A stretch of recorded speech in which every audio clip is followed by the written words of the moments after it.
Donc effectivement, je vais vous parler tout d'abord de la délégation de service public, du modèle français de délégation de service public.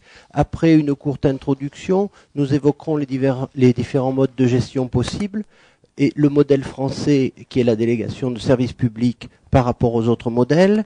Nous verrons les avantages que présente le modèle français, les conditions de succès de ce partenariat public-privé et enfin l'exemple de Marseille et surtout après celui de Constantine où la Société des eaux de Marseille a une délégation de service public un peu particulière, mais on va pouvoir l'évoquer ensemble.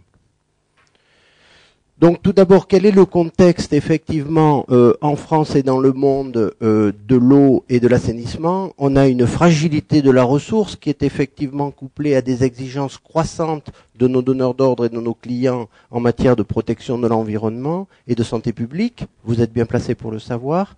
Parallèlement à ça, d'importants investissements sont à réaliser et inéluctablement, on le voit dans la presse tous les jours, on parle du coût de l'eau, de son augmentation, parce que il est inéluctable effectivement que dans les années qui viennent, des investissements très importants vont engendrer des augmentations du coût de l'eau. Ça nous conduit à voir un petit peu les défis à relever au XXIe siècle pour la gestion de l'eau. Il faut à la fois une pertinence économique, meilleure qualité de l'eau et de service pour un prix acceptable par les usagers, implication du citoyen dans la gestion de l'eau et gestion durable de la ressource, puisque la loi sur l'eau de décembre 2006 est la transposition d'une directive européenne qui impose que les masses d'eau atteignent une bonne qualité écologique à l'horizon 2015. Les acteurs de ce service, on a effectivement l'autorité organisatrice. En France, ce sont des communes ou leurs établissements publics de coopération.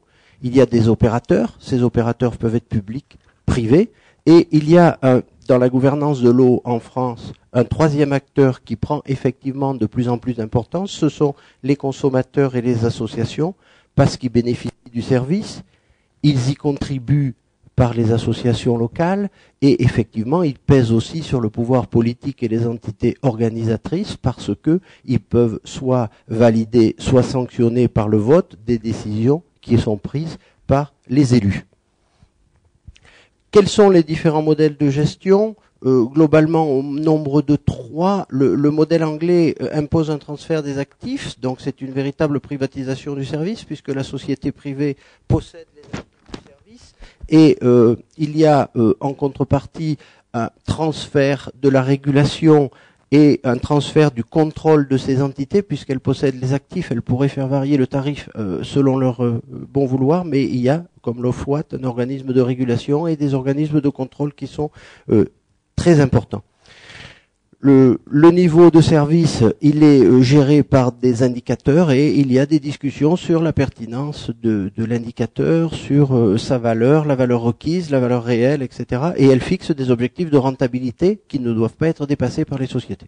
Le modèle français est un peu différent parce que, et la principale différence effectivement, c'est que la collectivité reste l'organisatrice du service, reste le propriétaire des actifs, donc on ne peut pas parler de privatisation, c'est une délégation de la partie direction et exploitation, et de ce fait, effectivement, elle constitue un moyen terme entre le modèle anglais qui est une privatisation et la gestion directe qui est le choix de la collectivité de conserver l'autorité, l'exploitation et la responsabilité totale en ayant une maîtrise complète, effectivement, de son service.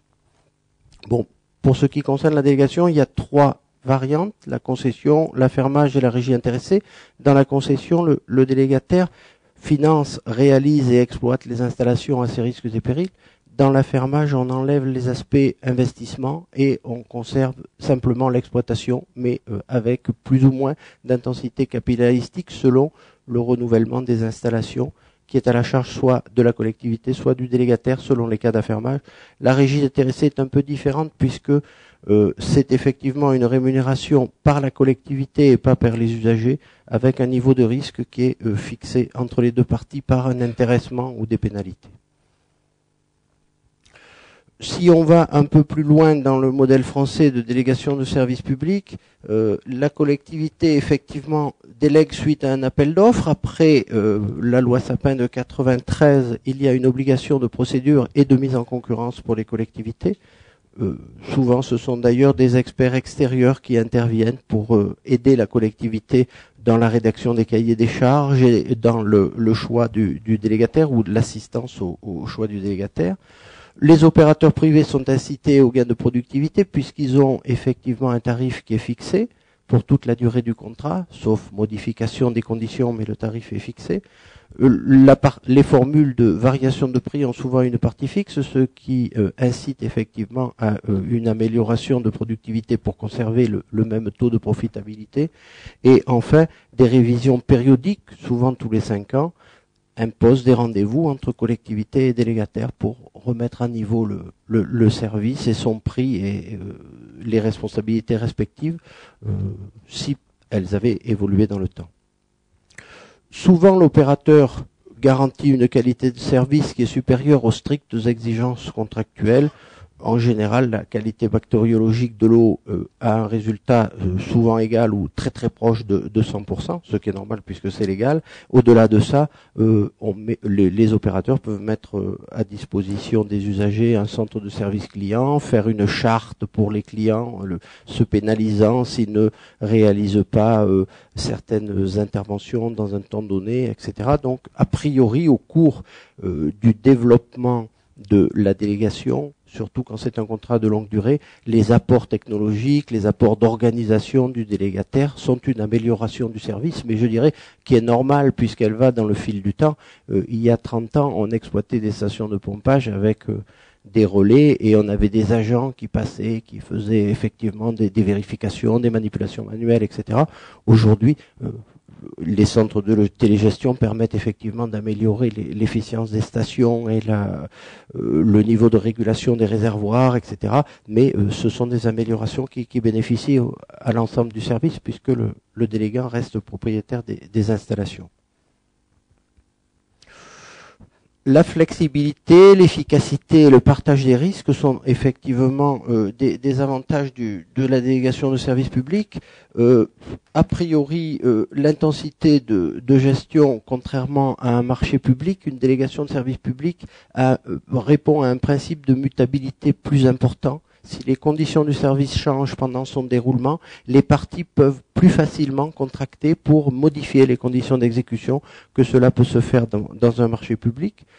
La réversibilité aussi, puisque à la fin d'une délégation de service public, une collectivité doit se poser la question, puisque c'est une loi, sur le mode de gestion qu'elle va utiliser. Donc à chaque échéance de délégation de service public, la collectivité doit voter le mode de gestion qu'elle va utiliser dans les années suivantes. Elle peut choisir de reprendre le service en gestion directe ou de retourner ou de rester en délégation de service public.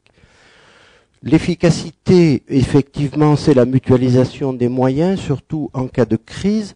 En cas de crise, bien souvent, le délégataire de service, par exemple la Société des eaux de Marseille, qui compte à peu près 800 personnes, peut mettre à disposition d'une commune de 2000 habitants la totalité de ses moyens parce qu'il y a eu une pollution de l'eau ou parce qu'il y a eu une pollution de l'environnement.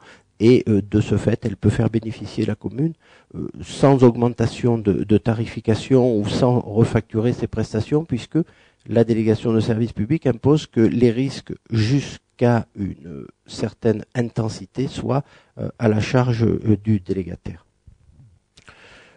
On peut parler aussi du risque pénal, effectivement, qui est transféré sur le délégataire en cas de délégation de service public, qui ne l'est pas, puisque c'est l'exécutif de la collectivité qui est responsable pénalement des pollutions de l'environnement ou des éventuelles atteintes aux biens ou aux personnes qui peuvent être faites dans le cadre de la délégation de service public. Le contrôle et la régulation, effectivement, au niveau national, il y a des normes de rejet pour l'environnement et la police de l'eau qui est assurée effectivement par les directions départementales de l'équipement et de l'équipement, des anciennes directions départementales de l'équipement et de l'agriculture, puisque il y a des contrôles qui sont faits dans le cadre de la police de l'eau. Ce qui est important de voir pour garantir le succès effectivement de la délégation de services publics et plus généralement du partenariat public-privé, c'est de se fixer des objectifs. Et aujourd'hui, le délégataire doit faire un rapport annuel avec des indicateurs de performance dont on peut citer les principaux, qui sont le rendement du réseau, son indice de perte, la qualité bactériologique ou physico-chimique de l'eau, la conformité des rejets de stations d'épuration, les taux de débordement et, bien entendu, le prix du service rendu à la population. Ces indicateurs font d'ailleurs dans les contrats modernes souvent l'objet de pénalités. Ils pourraient faire l'objet de primes et de pénalités, mais la plupart du temps, effectivement, ils font plus l'objet de pénalités que de primes.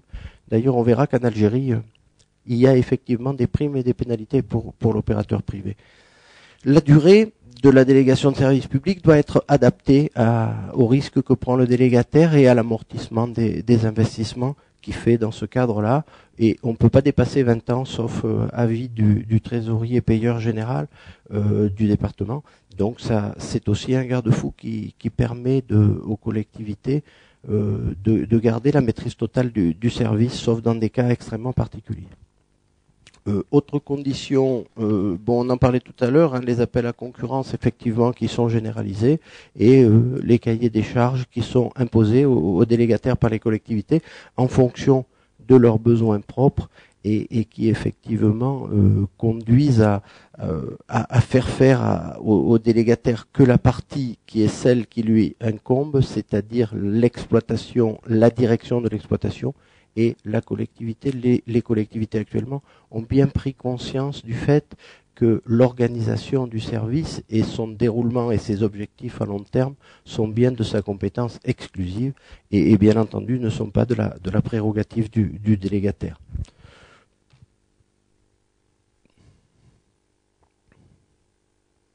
Nous allons maintenant parler des deux exemples parce que je pense que au-delà de ces quelques rappels ou ces quelques notions qui sont pas théoriques parce que c'est des notions de métier mais un peu générales, on va voir les deux exemples. Donc l'exemple de Marseille, la Société des eaux de Marseille a été créée en 1943 justement pour gérer le réseau de Marseille parce que à la suite de l'incendie des Nouvelles Galeries, les services des pompiers n'avaient pas pu avoir d'eau pour éteindre l'incendie du fait des carences importantes du service de l'eau de l'époque.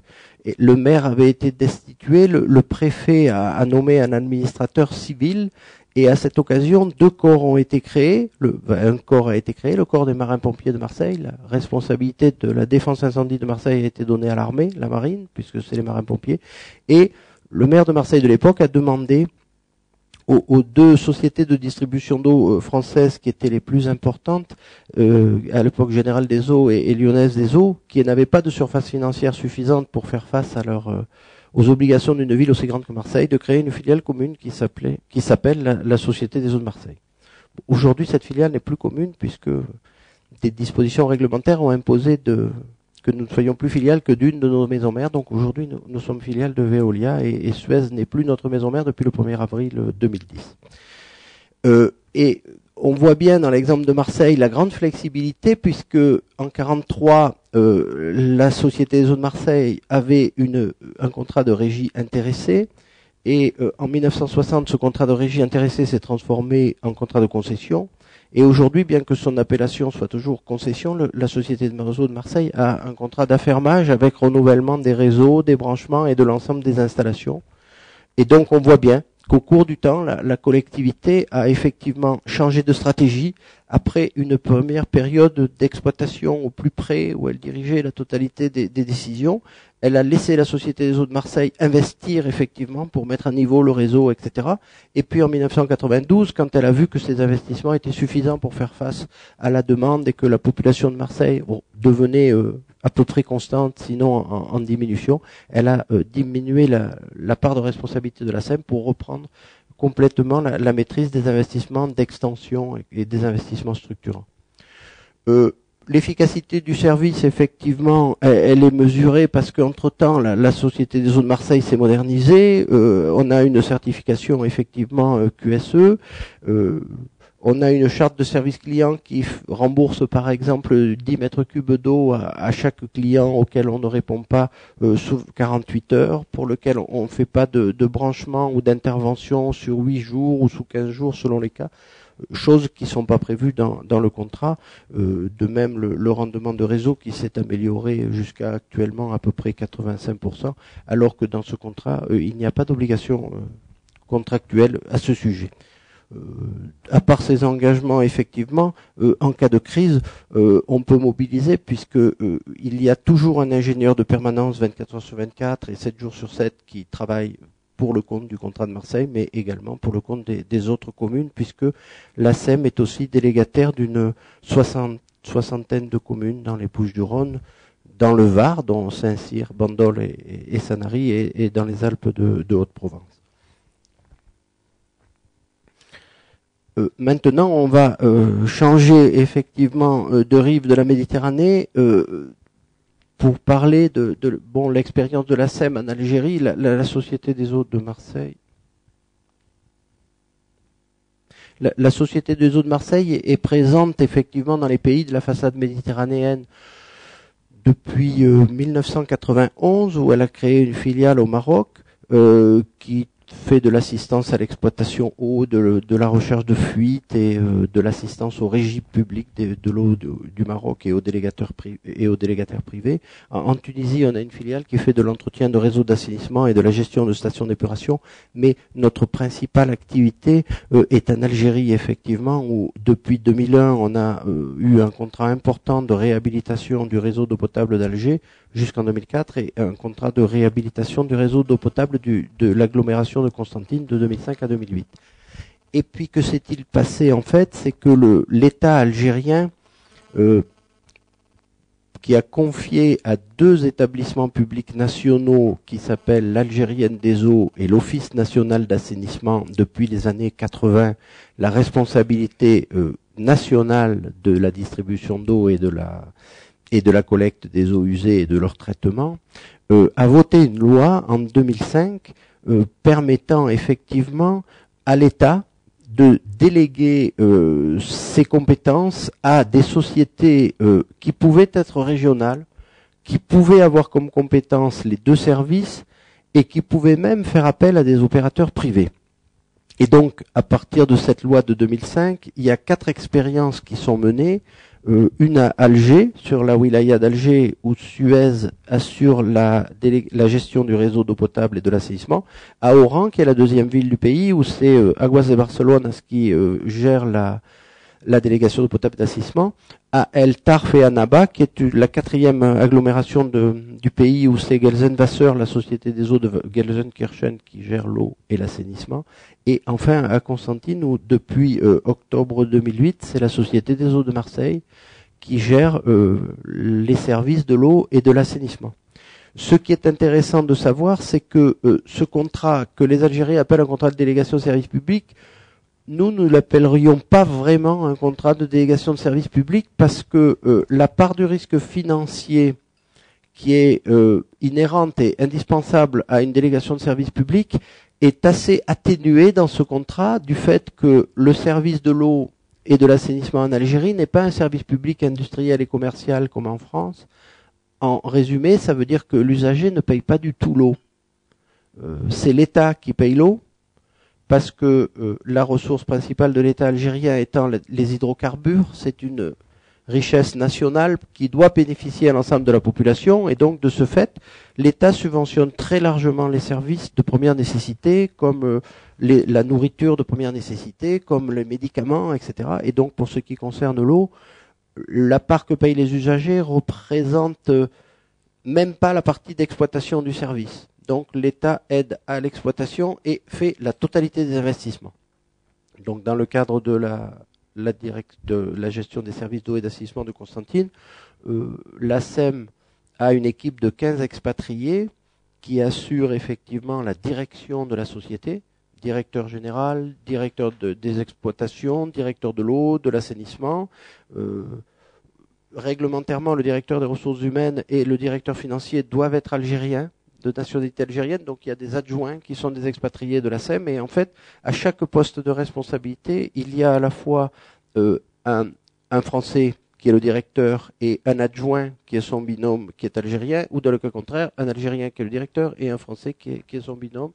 Et ce couple de personnes a pour mission, puisque un des principaux objectifs du contrat, c'est le transfert de savoir-faire, ce couple de personnes a pour mission de travailler ensemble et de transférer le savoir-faire du français vers l'algérien. Mais je dirais, cet échange nous permet aussi de faire des transferts de la partie algérienne vers la partie française, notamment sur les ressources humaines, les liens entre les personnes, des aspects qui chez nous, pour un pays complètement laïque, il y a quand même des aspects religieux à ne pas négliger, etc. Donc de ce fait, effectivement, ces échanges se font entre les Français et les Algériens, et notre contrat dure 5 ans et demi.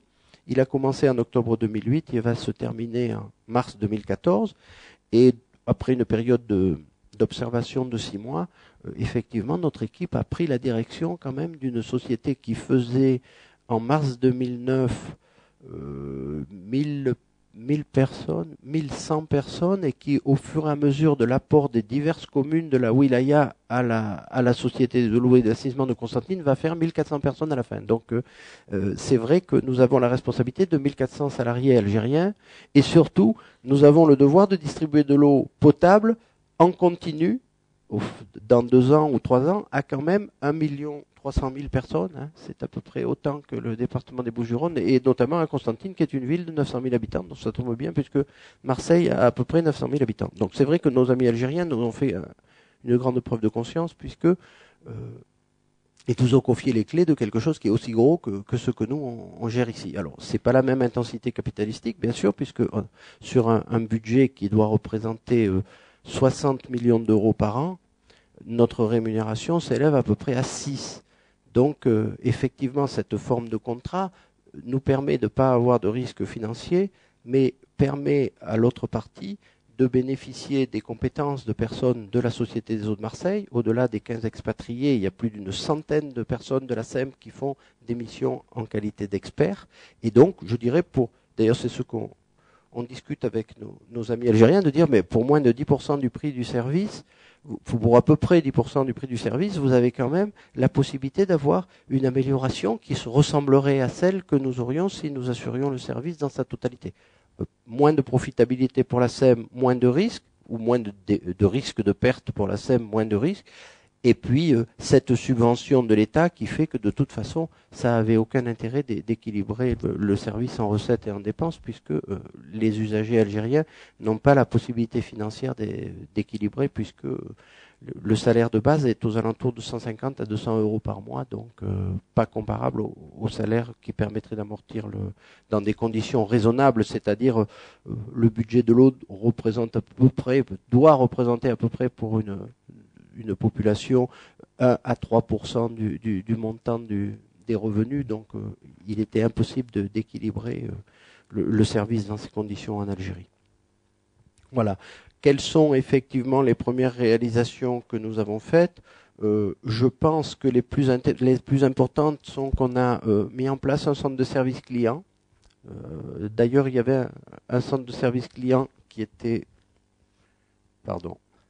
Il y avait un centre de service client qui était fonctionnel à Constantine, à quelques pas de la direction générale de la CEACO, qui est un centre de service client offshore, qui travaille pour des opérateurs français, pour lequel on a, dans un premier temps, demandé d'externaliser notre centre pour avoir des professionnels qui sont très au courant des pratiques qui sont celles que nous faisons en France. Donc on a une très bonne qualité d'accueil téléphonique, la même que celle de notre centre de service client à Marseille, et un numéro vert qui est mis à la disposition des gens. Ça leur a permis de voir, c'est un peu une vitrine, un peu une façade pour dire tiens, on téléphone, maintenant ça répond, la personne répond poliment, correctement, et puis on note. Alors derrière, c'est pas facile, l'exploitation ne suit pas toujours, donc on se fait engueuler par nos amis usagers, et puis qui répercutent à l'autorité organisatrice, qui nous répercute effectivement les reproches de la population. Mais je dirais, on est dans le même cercle d'amélioration de qualité que ce qu'on fait en France, c'est-à-dire il y a bien cette gouvernance un peu partagée entre donneurs d'ordre, opérateurs, usagers, et la distribution d'eau s'est assez sensiblement améliorée parce que on avait encore des gens, surtout dans les communes, qui avaient de l'eau un jour sur 5 ou un jour sur 7.